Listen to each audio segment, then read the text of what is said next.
Sahabatku, ketika membaca surah Al-Ikhlas, pernahkah Anda merasakan sebuah getaran halus yang menyentuh batinmu? Jika Anda belum menyadarinya, ketahuilah, surah pendek ini menyimpan rahasia besar yang istimewa, bahwa surah Al-Ikhlas menegaskan keesaan Allah, yaitu tauhid rububiyah dan tauhid uluhiyah, dan menolak segala bentuk sekutu, ilmu langsung dari Allah tanpa perantara guru manusia. Energi batin yang terpancar dalam 4 ayat surat Al-Ikhlas ini terhubung secara gaib dengan energi 4 malaikat utama yang berperan penting dalam ruhani manusia. Ayat pertama terhubung dengan Jibril, ayat kedua dengan Mikail, ayat ketiga dengan Israfil, dan ayat keempat dengan Israel. Ayat pertama, Qul huwallahu ahad, Allah sebagai satu-satunya zat yang esa tiada dua. Kata ahad menunjukkan keunikan substansi ilahi yang tak terbandingkan. Ayat pertama ini adalah pintu bagi malaikat Jibril sebagai malaikat pemancar cahaya ilmu. Letaknya di tengkuk, pertemuan kepala dan tubuh. Saat Anda berada dalam kondisi duduk tenang membaca ayat ini, kedua tangan di atas kepala lalu turun sambil mengusap tengkuk, inilah yang akan Anda rasakan. Hati menjadi peka, pikiran jernih, dan intuisi sejati muncul. Dengan membaca ayat ini, akan tumbuh kesadaran tauhid dan terbukanya pintu-pintu ilmu laduni. Ayat kedua, Allahus Samad, Allah sebagai tempat bergantung semua makhluk. Samad bermakna zat yang menjadi tempat bergantung segala makhluk.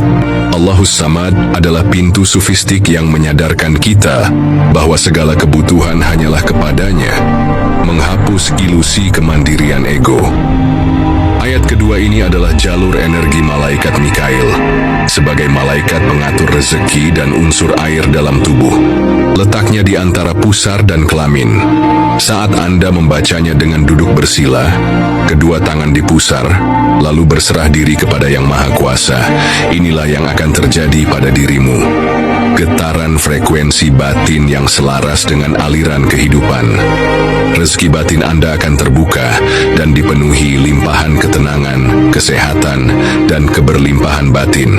Ayat ketiga, Lam yalid walam yulad, Allah itu tidak beranak dan tidak pula diperanakan.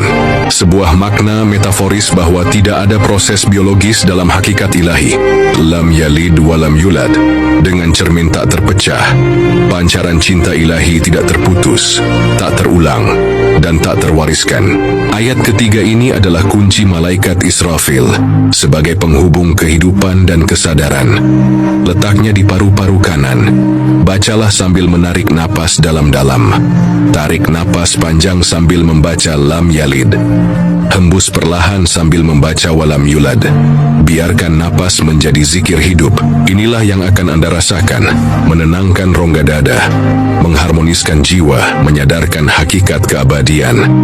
Hati akan merasakan kelapangan menerima semua takdir yang telah ditetapkan olehnya.